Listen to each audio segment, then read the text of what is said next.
Adivinha quem era como é que chama aqui, Cátia?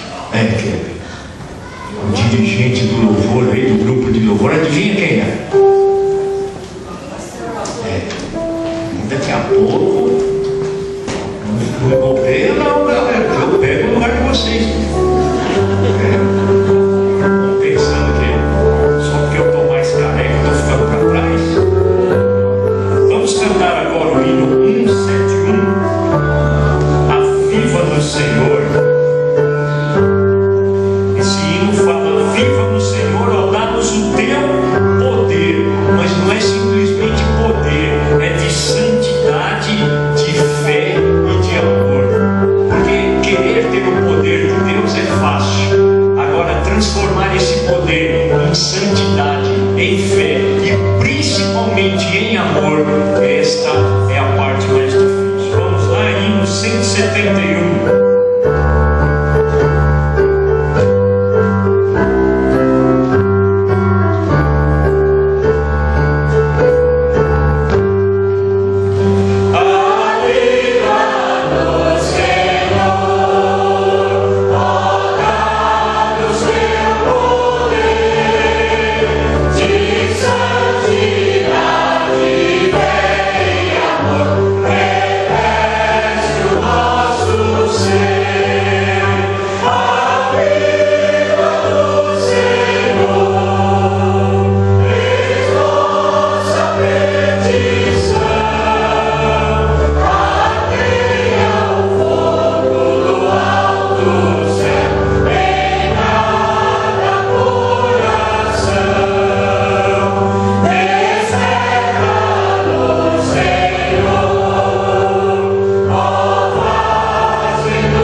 Sem ensaiar está saindo uma bênção, né? Irmãos, tem um